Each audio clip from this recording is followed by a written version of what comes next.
আমি তোমার গোলাম মাওলা, তুমি আমার প্রভু। জীবন মরণ তোমার হাতে, ভুলিনি তাহা কভু। তুমি সৃষ্টিকর্তা, পালন কর্তা, খাদ্যদাতা তুমি। অসুখ দিয়ে পরীক্ষা করো, শেফাও দাও গো তুমি। সুখের সময় ভুলে বসি তোমার কৃতজ্ঞতা, দুঃখের সময় মনে পড়ে তুমি ভাগ্যদাতা। তুমি দুঃখ দিও, কষ্ট দিও, সবর দিও তাতে। কিয়ামতের কঠিন দিনে যেন থাকি নবীর সাথে। উপস্থিত বয়োজ্যেষ্ঠ, বয়োঘনিষ্ঠ ও স্নেহের সুধীবিন্দু, আজ আমি আপনাদের সম্মুখে দাঁড়িয়েছি দিন সম্পর্কে কিছু আলোকপাত করব এই উদ্দেশ্যে। আল্লাহ সুবহানাহু ওয়া তাআলা যতটুকু যেমনভাবে আমাকে বলার তৌফিক দান করবেন, ততটুকু তেমনভাবে বলে আমি আমার বক্তব্যকে ইতি টানব। অমা তৌফিকি ইল্লা বিল্লাহ, আলাইহি তাওয়াক্কালতু ওয়া ইলাইহি উনীব। সর্বপ্রশংসা, গুণগান, গণকীর্তন সেই মহান আল্লাহ সুবহানাহু ওয়া তাআলার জন্য, যিনি ছিলেন, আছেন, থাকবেন, যিনি অক্ষয় অব্যয় চিরস্থায়ী, যিনার প্রশংসা শেষ হয়নি, হচ্ছে না, ভবিষ্যতে হবে না। তাই সংক্ষিপ্ত প্রশংসা আমরা কেউ বাদ না থেকে সকলেই গর্বের সহিত বলি আলহামদুলিল্লাহ। তারপরে পরে আমার নবী, আপনার নবী তথা সারা বিশ্বের নবী মুহাম্মদ সাল্লাল্লাহু আলাইহি ওয়াসাল্লাম, তিনার ওপর সহ শত কোটি দরুদ ও সালাম শান্তির ধারা ঝরঝর করে বর্ষিত হোক। সকলেই বলুন আল্লাহুম্মা আমিন। আল্লাহুম্মা সাল্লি আলাইহি, আল্লাহুম্মা বারিক আলাইহি।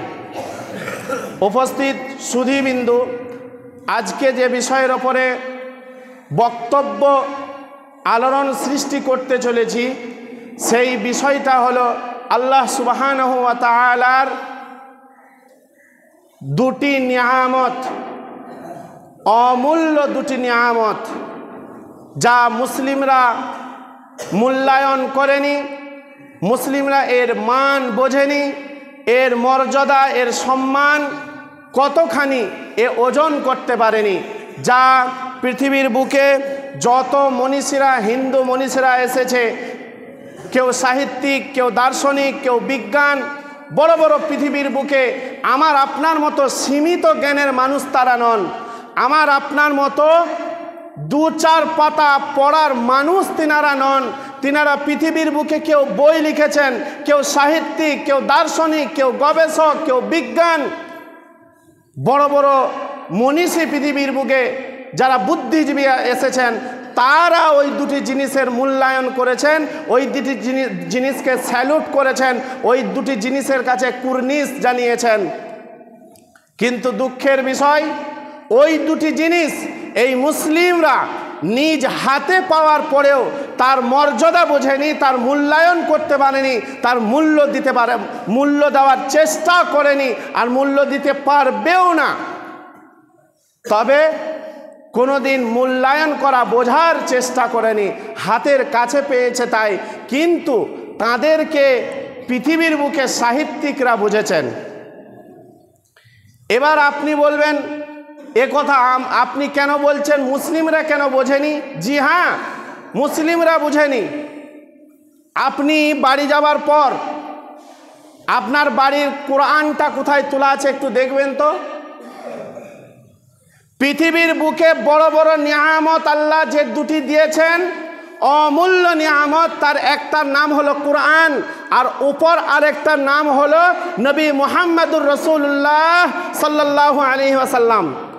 এই দুটি জিনিসকে আল্লাহ সুবহানাহু ওয়া তাআলা পৃথিবীর বুকে মানুষের হেদায়েতের জন্য পাঠিয়েছেন, পৃথিবীর বুকে মানুষের পথ প্রদর্শক করে পাঠিয়েছেন। কিন্তু এই দুটি জিনিসের মান মর্যাদা মুসলিমরা বোঝেনি। আপনার বাড়ির কোরআনটা দেখবেন কোন জায়গায় তোলা আছে। যেই কোরআনটাকে প্রতিদিন পড়ার উচিত ছিল, সেই কোরআনের ওপরে কত ধুলো বালি ময়লা বসে আছে, টিকটিকিতে পায়খানা করেছে। ওই কোরআনটার উপরে মাকড় সাথে জাল বেঁধে দিয়েছে, কেউ তাকের ওপরে রেখেছে, কেউ কুলোর ওপরে রেখে দিয়েছে। সেই কোরআনকে মোছার সময় নেই, দেখার সময় নেই। ওই মহাগ্রন্থ আল কোরআন এত বড় মূল্যবান সম্পদ, আমরা মোবাইলটাকে প্রতিদিন পরিষ্কার করি, নতুন জামার ওপরে ঘষি, বাড়ির এলসিডিটা প্রতিদিন পরিষ্কার করা হয়, বাড়ির বাইকটা প্রতিদিন পরিষ্কার করা হয়।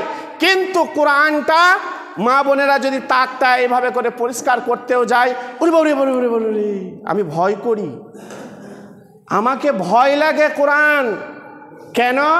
কখন জানি পাক পবিত্র থাকবো না থাকবো। লজ্জা নয় এটা?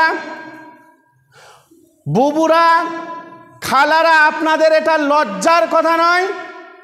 তাহলে আপনি কি এটা বোঝাতে চাইছেন যে দিনের পর দিন, সপ্তাহের পর সপ্তাহ, মাসের পর মাস নয়, বছরের পর বছর কোরআনটা ওইভাবেই থাকে, দেখার সময় নেই, পড়ার সময় নেই?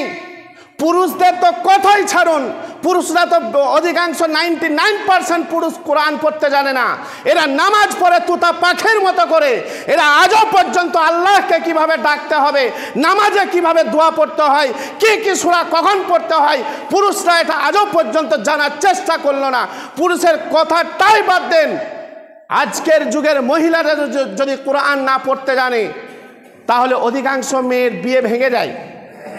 আর জিজ্ঞাসাও করা হয় কোরআন পড়তে জানো কি না, বিয়ে দিতে হবে, তাই টুটা ফাটা কোনো রকম কোরআনটাকে শেখানো হয়। তো আমার খালা যদি কোনো রকম কোরআনটা শিখেওছে, তো দিনের পর দিন চলে যায়, ও কোরআন খোলার সময় থাকে না।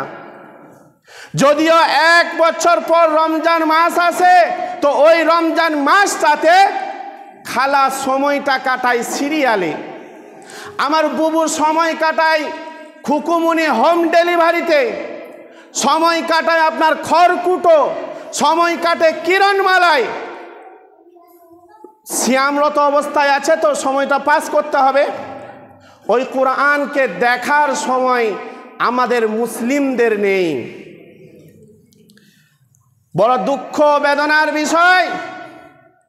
পূর্বে দেখতাম যখন ছোট ছিলাম, মসজিদে মুরব্বীরা এসে একটা কোণে কোরআনকে বসে বসে পড়তো। আজকে দেখুন, আজকে প্রতিটি মসজিদে লক্ষ্য করে দেখুন, অধিকাংশ মসজিদে এরকম মুরব্বী আপনি পাবেন না যে কোরআন বসে বসে পড়ে। ওই মুরব্বীটা করে কি, সময় পেলেই 2-5 জনের মধ্যেখানে গিয়ে বসলো, এবার এর কথা ওর কথা এইভাবে করে গীবত কূটনীতি শুরু হয়ে গেল। কোরআন পড়ার লোক নেই। এই কোরআনের মর্যাদা পৃথিবীর বুকে মুসলিমরা এই কারণেই বোঝেনি, কারণ কোরআনটাকে তারা দেখেছে কালো কালির লেখা। কিন্তু না, কোরআনটা কালো কালির লেখা নয়, কোরআনটা শহীদদের রক্তে লেখা হয়েছে, ওটা রক্তের ফোঁটা দিয়ে রাখা আছে। পৃথিবীর বুকে ওই কোরআনকে আমার আপনার ঘরে পৌঁছানোর জন্য পৃথিবীর বুকে মানুষ, আপনার সাহাবায়ে কেরামরা জিহাদ করেছেন, শহীদ হয়ে গেছেন, তাদের রক্ত বিন্দু পর্যন্ত ওই কোরআনের আয়াতগুলোকে লেখা হয়েছে। ওটা কোরআনের আয়াত মনে করবেন না। বহু কষ্ট করার পরে পৃথিবীর বুকে কোরআনটা সারা পৃথিবীর বুকে ছড়িয়েছে। কোরআনটাকে অত সহজ ভাববেন না। এই কোরআনকে আমরা মূল্যায়ন করিনি, কিন্তু পৃথিবীতে যারা বিজ্ঞান এসেছে তাদের একটু জীবনী আপনাকে শোনাই। যারা বড় বড় বুদ্ধিজীবী, আমার মতো সীমিত জ্ঞানের মানুষ নন, তারা এই কোরআনকে কেমন স্যালুট করেছেন। ভারতে প্রথম কোরআন শরীফের বাংলা বঙ্গ অনুবাদ করেছিলেন যিনি, মুসলমান ঘরের ছেলে নন তিনি, ভাই নাম হলো তার কিরিশ চন্দ্র সেন। হিন্দুরাও কোরআন শরীফ পড়ে, হিন্দুরাও কোরআনকে ভালোবাসে, হিন্দুরাও কোরআনকে ভক্তি করেছে। স্বাধীনতার বিপ্লবীর মহান নেতা মিস্টার মহাত্মা গান্ধী কোরআন ভালোবেসেছে। স্বাধীন ভারতের প্রথম প্রধানমন্ত্রী মিস্টার জওহরলাল নেহরু কোরআন ভালোবেসেছে। স্বাধীন ভারতের প্রথম নারী প্রধানমন্ত্রী মিস ইন্দিরা গান্ধী কোরআনের আদর্শ মেনেছে। ভারতের হিন্দু ঘরের কীর্তি সন্তান ডক্টর রামনারায়ণ শাস্ত্রী আল্লাহর কোরআনকে ভালোবেসেছে। লালা লাজপত রায় কোরআন ভালোবেসেছে। তেজ বাহাদুর শাস্ত্রী কোরআন ভালোবেসেছে। পণ্ডিত কালিদাস কাপুর কোরআন ভালোবেসেছে। পৃথিবীর বুকে শুধু কোরআনকে বুঝেনি মুসলিমরা, যার জন্য কোরআনের এত অনীহা। পৃথিবীর বুকে শুধু মুসলিমরাই কোরআনকে বুঝেনি, যার কারণে কোরআনের শিক্ষার ওপরে এত অনীহা, কোরআনের ওপরে এত অনীহা। কিন্তু বড় বড় সাহিত্যিক বিজ্ঞানরা বুঝেছে। ভাইয়েরা আমার, আচার্য বিনয় ভাবের নাম আপনারা শুনে থাকবেন। ইনি কোরআনের দ্বিতীয় বাংলা অনুবাদ করেছিলেন। তিনি বললেন, ভারতের হিন্দু ঘরের ছেলে মেয়েরা, যদি তোমরা দেশে মানুষের মতো মানুষ হয়ে বাঁচতে চাও, মুসলমানদের কোরআন আরবি ভাষায় লেখা, পড়তে জানো না মানে মতলব জানো না, বাংলায় লিখে দিচ্ছি, একবার দেখে নাও, পড়ে নাও, তাহলে তোমরা এদেশে মানুষ হতে শিখবে। এ কথাটা কে বললেন? আচার্য বিনয় ভাব। তিনি বাংলায় কোরআনটাকে তাফসির আপনার কিনা ট্রান্সলেট করেছিলেন, বাংলায় অনুবাদ করেছিলেন। তো সেই আচার্য বিনয় ভাব একজন হিন্দু ঘরের ছেলে, সে বলছে, ভারতের হিন্দু ঘরের ছেলে মেয়েরা, তোমরা যদি এদেশে মানুষ হয়ে বাঁচতে চাও, মুসলমানদের কোরআন আরবি ভাষায় লেখা, আমি ট্রান্সলেট করে দিচ্ছি, তোমরা একবার দেখে নাও, পড়ে নাও, তাহলে তোমরা এই দেশে তোমরা মানুষের মতো হয়ে বাঁচতে শিখবে। এ কথাটা কেন বললেন? আমি বলেছিলাম মহাত্মা গান্ধী বলেছেন, পশ্চিমা অঞ্চলে এমন একজন নবীর আবির্ভূত হয়েছিল মানুষের কল্যাণের জন্য, সেই নবীটা পৃথিবীতে যদি না আসতো, মানুষ অন্ধকারের ভিতরেই থেকে যেত। কেন? সেই নবী পৃথিবীতে এসে মানুষকে শিখিয়েছে যে কিভাবে মানুষ হয়ে মানুষের সাথে আচরণ করতে হবে, ব্যবহার করতে হবে। নর পশু, নর হায়ানা, চতুষ্পদ জানোয়ারের মতো তারা ব্যবহার করত। মাকে কি জিনিস, মায়ের সম্পর্কটা কি, বোনের সম্পর্কটা কি, এটা তারা বুঝতো না। যার জন্য স্ত্রী রূপে মাকে ব্যবহার করা হতো, বোনকে স্ত্রী রূপে ব্যবহার করা হতো, স্ত্রীকে স্ত্রী রূপে ব্যবহার করা হতো। যখন নবী মুহাম্মদ এলেন, তখন এই অন্ধকারটাকে সরিয়ে মায়েরা মায়ের মর্যাদা পেলেন, বোনেরা ভাইয়ের কাছ থেকে ভালোবাসা মহব্বত পেলেন, আর স্ত্রীরা প্রেমের জগৎ পেলেন যখন নবী মুহাম্মদ এই পৃথিবীর বুকে এলো। ওই কোরআন এই পৃথিবীর বুকে এসেছে মানুষকে মানুষ বানানোর জন্য। এর জন্য আচার্য বিনয় ভাব বললেন যে তোমরা যদি এদেশে মানুষ হতে চাও, মুসলমানদের কোরআনকে পড়ো। আর আমাদের মুসলিমরা বাচ্চা ছেলেটাই কেবল ছোট্ট ছোট্ট কথা বলতে শিখেছে, তো তাকে পাঠিয়ে দিয়েছে আপনার মিশন।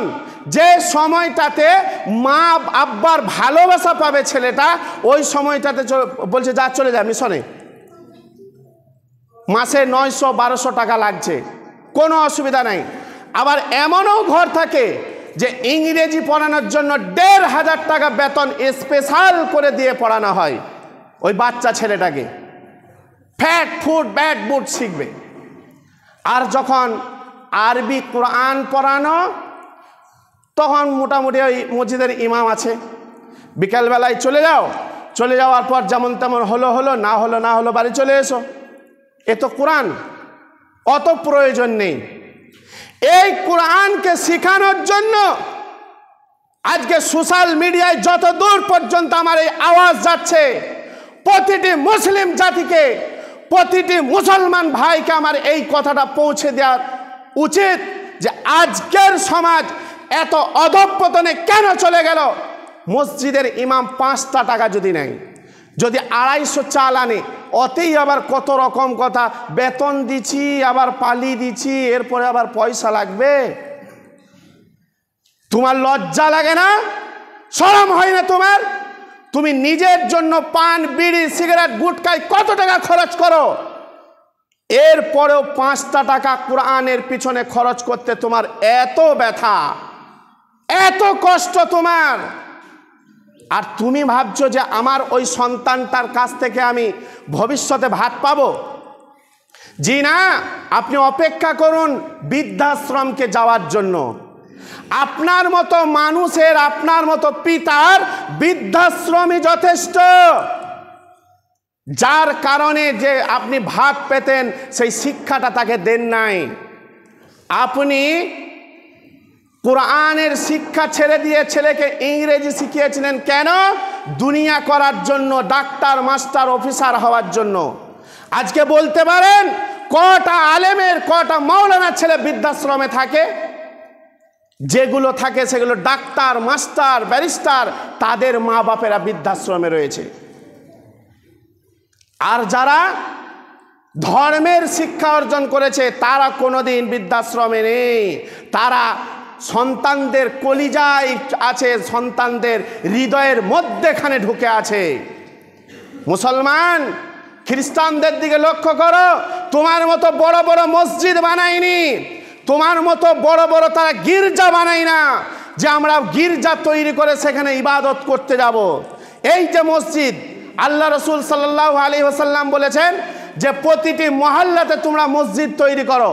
এটা আল্লাহ রসুল বলেছেন, প্রতিটি মহল্লায় তোমরা মসজিদ তৈরি করো, কিন্তু ওই মসজিদটাতে আবাদ থাকতে হবে। তুমি মসজিদ বানিয়েছ আর মসজিদে মুসাল্লি নাই, মুসাল্লিটা আসবে কি করে? তোমাকে ধর্মের শিক্ষা তার কাছে পৌঁছে দিতে হবে। খ্রিস্টানরা ধর্মের শিক্ষা তাদের সন্তানদের কানে পৌঁছে দিয়েছে, সন্তানদেরকে ধর্মের শিক্ষায় তারা ব্যস্ত রাখে, যার জন্য তারা শিক্ষিত হয়ে সমাজের আপনার কিনা উন্নতি করে। আর এই মুসলিম সমাজ শুধু বড় বড় মসজিদ বানিয়েছে আর নিজেদের সন্তানদেরকে ধর্মের শিক্ষা থেকে বিরত রেখেছে, ধর্মের শিক্ষা থেকে তাকে পিছনে ফেলে রেখেছে। সে বুঝাই উঠছে না তার যে কোনটা ঠিক আর কোনটা বেঠিক। ইসলাম দরদি শ্রোতাবিন্দু, চলুন এবার আপনাকে আমি বলি নবী মুহাম্মদের কথা। নবী মুহাম্মদের জন্য আল্লাহ সুবহানাহু ওয়া তাআলা কোরআনে কি বলছেন এবং পৃথিবীর সাহিত্যিকেরা তার জন্য কি সার্টিফিকেট দিয়ে গেছেন। বিসমিল্লাহির রহমানির রহিম ওয়া আমিনু বিমা নুজ্জিলা আলা মুহাম্মাদ ওয়া হুয়াল হাক্কু মির রাব্বিহিম। আমার আল্লাহ সুবহানাহু ওয়া তাআলা বলছেন, ও কুরআন তুমি ওদেরকে জানিয়ে দাও, ওরে সারা পৃথিবীর মানুষ, তুমি তার ওপরে ঈমান নিয়েছো, তুমি তার ওপরে ঈমান আনো যার ওপরে এই মহাগ্রন্থ আল কোরআনকে অবতীর্ণ করা হয়েছে। তো কার ওপরে অবতীর্ণ করা হয়েছে? নুজ্জিলা আলা মুহাম্মদ ওয়া হুয়াল হাক্কু মির রাব্বিহিম। সেই মধুর নাম হলো মুহাম্মাদুর রাসূলুল্লাহ সাল্লাল্লাহু আলাইহি ওয়াসাল্লাম। তাহলে বোঝা গেল নবীজির ওপরে কোরআনকে আপনার নাজিল করা হয়েছে। এবার চলুন, কোরআনকে নাজিল তো করা হলো, এবার পৃথিবীর বুকে যারা বিজ্ঞান এসেছে, যারা সাহিত্যিক এসেছে, এ ব্যাপারে নবীর জন্য কি বলেছেন। ভাইয়েরা আমার, ডক্টর রামনারায়ণ শাস্ত্রীর নাম আপনারা শুনে থাকবেন। তিনি কোরআনে একটা ইতিহাসের তথ্য দিলেন লিখে, আজও লেখাটি অমর রত্ন লাভ করে রয়েছে। তিনি বললেন, ভারতে অধঃপতিত হিন্দু সমাজে ইসলাম এসেছে লালক তৃপ্তি নিয়ে। ইসলাম যদি ভারতবর্ষের জমিনে না আসত, এই অধঃপতিত হিন্দু সমাজের মানুষ কোনোদিন মানুষ হতে পারত না। কথাটা যে বললেন তিনার নাম হলো ডক্টর রামনারায়ণ শাস্ত্রী, সেও একজন হিন্দু ঘরের ছেলে। তিনি বললেন ভারতে অধঃপতিত হিন্দু সমাজে ইসলাম এসেছে লালক তৃপ্তি নিয়ে। ইসলাম যদি ভারতবর্ষের জমিনে না আসতো, এই অধঃপতিত হিন্দু সমাজের মানুষ কোনোদিন মানুষ হতে পারত না। এই দেশে যখন সতীদাহ প্রথা ছিল, এই দেশের মেয়েরা যখন বাবার সয় সম্পত্তির কোনো অধিকার পেত না, সেই সময়ে আল্লাহর এক মহান ওলি আসলেন এই ভারতের বুকে। তিনি তখন ভারতের বুকে মুসলমানদের আইন জারি করে দিয়ে দিলেন। মুসলমানরা কি অপরাধ করলো? মুসলমানের মেয়েদের তার স্বামী মারা গেছে, আবারও তারা বিবাহ করবে। হিন্দু সমাজের নিয়ম ছিল, যদি কোনো মেয়ের বিয়ের 2-4 মাস পরে তার স্বামী যদি মারা যায়, ওই মেয়েটাকে, ওই স্ত্রীকে হাত পা বেঁধে স্বামীর চিতায় জীবন্ত পোড়ানো হতো। রাজা রামমোহন রায় বললেন ধর্মে লাথিমার। বিশ্বকবি রবীন্দ্রনাথ ঠাকুর বললেন ধর্মে লাথিমার মার। ঈশ্বরচন্দ্র বিদ্যাসাগর বললেন ধর্মের আইন পরিত্যাগ কর। আমার কন্যা সন্তান স্বামীর চিতায় জীবন্ত পূর্বে আর বাবা বাবা বলে ডাকবে, আর আমি বাবা হয়ে স্বামীর চিতায় দাঁড়িয়ে, তার স্বামীর চিতার পাশে দাঁড়িয়ে তার ওই মরণ যন্ত্রণা শুনবো। এটা কখনোই যুক্তির কথা নয়। মুসলমানদের আইন কত ভালো, ওদের যদি 100 স্বামীও মারা যায়, ওরা 101 বার বিয়ে করতে পারবে। আমাদের ধর্মের আইনকে উচ্ছেদ কর, সতীদাহ প্রথা উচ্ছেদ কর, মুসলমানদের আইন আমাদের ধর্মে জারি কর। ভাইরা আমার, যেই সময়ে হিন্দু ধর্মের মেয়েরা বাবার সয় সম্পত্তির কোনো অধিকার পেত না, যতদিন বাবার বাড়িতে আছে ততদিন তারা বাবার সয় সম্পত্তি উপভোগ করত।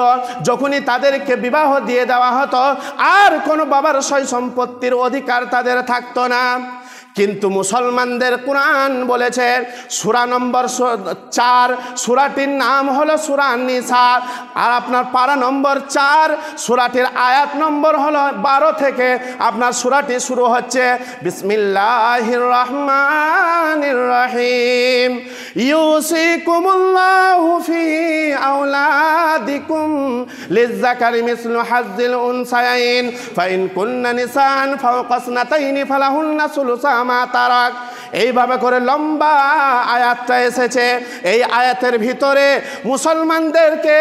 মুসলমানদের কোরআন উল্লেখ করেছেন, বর্ণনা করছেন, ও পুরুষ, সারা পৃথিবীর পুরুষের দল তোমরা শুনে নাও, তুমি পাবে 2 ভাগ আর তোমার বোন পাবে 1 ভাগ। অতএব তোমার বাবার সম্পত্তি যা আছে 3-এর 2 ভাগ পাবে তুমি, আর তোমার বোন 1 অংশ পাবে।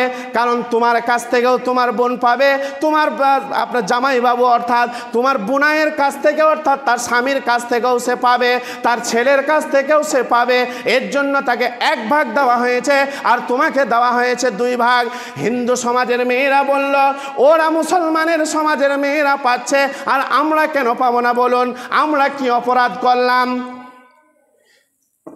হিন্দু সমাজের মেয়েরা বলল আমরা কি দোষ করেছি? আমরা একই দেশে বাস করি, একই ভাষায় কথা বলি, একই সুরে গান গাই, একই স্কুলে পড়ি, একই বাজারে বাজার করি, একই পুকুরে আমরা চাঁদ করি। ওরা পাচ্ছে আর আমরা কেন পাবো না বলুন? কলকাতা হাইকোর্টে মামলা দায়ের করলো। জাজ ব্যারিস্টাররা বললেন ওরা অনেক দিন আগের থেকেই পেয়ে চলেছে, ওদের ধর্মে আছে, ওরা দাবি করেছে তাই পেয়েছে। অর্থাৎ তোমরা যদি এখন দাবি করো 3-এর 1 অংশ তোমাদের নামে আমরা উইল করে দেব। হিন্দু সমাজের মেয়েরা দরখাস্ত জমা করলো, তাদের দরখাস্ত মঞ্জুর হয়ে গেল, পাস হয়ে গেল মুসলমানদের আইন। জোরে বলা যাবে কি সুবহানাল্লাহ? কোনো আওয়াজ নেই, কোনো আওয়াজ নেই। মুসলিমের এই অবস্থা। এখনই যদি বলা হয় পার্টি স্লোগান দাও তো, তখন টাকা পাবে যে। একবার আমরা আনন্দ হলো না যে আমরা এমন একটা ইসলাম ধর্মের জন্ম নিয়েছি, যেটা আমাদের বায়োডাটা, যেটা আমাদের জীবনের সমস্ত নিয়ম নীতি নিয়ম মালা সব কিছু আল্লাহ খুলে খুলে বায়ান করেছেন। আপনি এমন একটা জিনিস নেই এই মহাগ্রন্থ আল কোরআনের ভিতরে পাবেন না। সব সমস্যার সমাধান দিয়েছে কোরআন। এর জন্য কোরআন বুক চাপড়ে কি বলছে জানেন? লিতুখরিজান নাসা মিনাজ যুলুমাতি ইলান নূর। আমার মিশন হলো এই সারা পৃথিবীর মানুষকে জবাট বজা অন্ধকারের ভিতর থেকে টেনে বের করে আলোর সন্ধান দেওয়া। কি বললেন? মানুষকে টেনে বের করে আলোর সন্ধান দেওয়ার জন্য পৃথিবীর বুকে আমি কোরআন এসেছি। অতএব হিন্দু সমাজে আমাদের আইনটা পাস হয়ে গেল। বন্ধুরে আমার, এবার চলুন নবী মুহাম্মদের জন্য আল কোরআন প্রমাণ করলো ঈমান আনো তার উপরে, যেটা মুহাম্মদ সাল্লাল্লাহু আলাইহি ওয়াসাল্লামের উপরে নাজিল হয়েছে, অর্থাৎ মুহাম্মদের উপরে কোরআন নাজিল হলে এটা আমরা বুঝে নিলাম। এবার পৃথিবীর বড় বিজ্ঞানীরা কি বলছে দেখুন। পণ্ডিত হরপ্রসাদ শাস্ত্রী বলছেন, পৃথিবীর বুকে মানুষের কল্যাণের জন্য কোনো মহামানব পৃথিবীর জমিনে আবির্ভূত হয়নি। যদি কোনো মহামানব মানুষের কল্যাণের জন্য আবির্ভূত হয়ে থাকে, বিধাতার তরফ থেকে যদি এসে থাকে, তার নাম হলো মুহাম্মাদুর রাসূলুল্লাহ। জোরে বলুন সাল্লাল্লাহু আলাইহি ওয়াসাল্লাম। আরে ভাই, সাল্লাল্লাহু আলাইহি ওয়াসাল্লামটা না বললে আল্লাহ নবী আপনার উপরে বদদোয়া করেছে। আপনি এখনো কৃপণতা করছেন কেন? আল্লাহ রসুল যখন মিম্বরে চাপছেন, তিনটি দোয়া করেছিলেন বদদোয়া। সেটা হলো, তার মধ্যে একটা হলো কি, যে আমার নাম শোনার পর যে সাল্লাল্লাহু আলাইহি ওয়াসাল্লাম দরুদ না পড়ে সে ধ্বংস হয়ে যাক, সে শেষ হয়ে যাক। তুমি কি ভাবছো তোমার রাত দিন এই যে অশান্তি বাড়িতে, রাত দিন তোমার বালা মুসিবত দূর কি এমনি হয় না? তুমি যখন তোমার স্বামী স্ত্রী তোমরা একটা বালিশে শুয়েছ, তো সিরিয়াল দেখছো, ফিল্ম দেখছো, ফিল্মগুলোর নাম আমার মনে নেই, ফিল্ম দেখছো বসে আপনার কিনা শুয়ে শুয়ে, বিবিকে বলতে পারো না এগুলো দেখতে নেই, এগুলো সংসারে অবনতি আনে, বাড়িতে বরকতকে রুখে দেয়, এটা বলতে পারো না? এই কোরআন ও হাদিসকে শোনা হয় না? কৃপণতা যত করবে ধ্বংস তোমার অনিবার্য, ধ্বংস হয়ে যাবে। অর্থাৎ ধর্ম নিয়ে বিবেচনা করো, ধর্ম নিয়ে ভাবো। ভাইরা আমার, পৃথিবীর বুকে হরপ্রসাদ শাস্ত্রী বললেন, যদি মানুষের কল্যাণের জন্য কোনো মহামানব এসে থাকে, নাম হলো তার মুহাম্মাদুর রাসূলুল্লাহ সাল্লাল্লাহু আলাইহি ওয়াসাল্লাম। আমি রামকৃষ্ণ পরমহংসদেবের নাম বলতে পারবো না, চৈতন্যদেবের নাম বলতে পারবো না, গুরু নানকের নাম বলতে পারবো না, মহাবীরের নাম বলতে পারবো না, পণ্ডিত কালিদাস কাপুরের নাম বলতে পারবো না, যীশু খ্রিস্টের নাম বলতে পারবো না, বালক ব্রহ্মচারীর নাম বলতে পারবো না। পৃথিবীর বুকে মানুষের মধ্যে, পৃথিবীর বুকে মানুষের মধ্যে সবচাইতে শ্রেষ্ঠ মহামানব যিনি, নাম হলো তার মুহাম্মাদুর রাসূলুল্লাহ সাল্লাল্লাহু আলাইহি ওয়াসাল্লাম। বর্তমানে আমেরিকার দেশে, খ্রিস্টান আমেরিকার দেশে একটা উচ্চ লেখকের বড় সুনাম হয়েছে। লেখকটার নাম হলো আপনার কিনা ডক্টর এইচ.এম. হার্ট। তিনি একটা বই লিখেছেন ইংরেজিতে, নাম দিয়েছেন বইটার দ্য 100। ইংরেজিতে নাম দিয়েছেন দ্য 100, বাংলায় যার অর্থ হলো 100 মনীষীর জীবনী ওই বইয়ের ভিতরে লিপিবদ্ধ করেছেন। 100 মনীষীর জীবনী ওই বইটার ভিতরে তিনি লিখেছেন। বন্ধুরে আমার, ওই বইয়ের ভিতরে যার জীবনী সর্বপ্রথম জায়গা পেয়েছে, যার জীবনীটা সর্বপ্রথম 1 নম্বরে লেখা হয়েছে, সে রামকৃষ্ণ পরমহংসদেব নন, বুদ্ধদেব নন, চৈতন্যদেব নন, গুরু নানক নন, মহাবীর নন, আচার্য কিশোরচন্দ্র সেন নন, ডক্টর শিবশক্তি শ্রজ্জি নন। আপনার ভূতপূর্ব প্রেসিডেন্ট মিস্টার হুবারের নাম লেখা হয়নি, জার্মান প্রেসিডেন্ট মিস্টার আহিত্তারের জীবনী লেখা হয়নি, চীনের প্রেসিডেন্ট মিস্টার শ্রীহংসীর জীবনী লেখা হয়নি। আপনার কিনা যারা পৃথিবীর বুকে মরণের পরে অমর রত্ন লাভ করে রয়েছে, পৃথিবীর বুকে বড় বড় বিজ্ঞান যারা এসেছে, কারো বানাম রুশ, কারো বানাম প্লেটো, কারো বানাম হেগেল, কারো বানাম কেও, কারো বানাম গ্যালিলিও, কারো বানাম আইজ্যাক নিউটন, কারো বানাম আপনার কিনা টমাস কার্লাইল। পৃথিবীর বুকে বড় বড় বিজ্ঞান যারা এসেছে, তাদের কারোর জীবনী ওই বইটার সর্বপ্রথম লেখা হয়নি।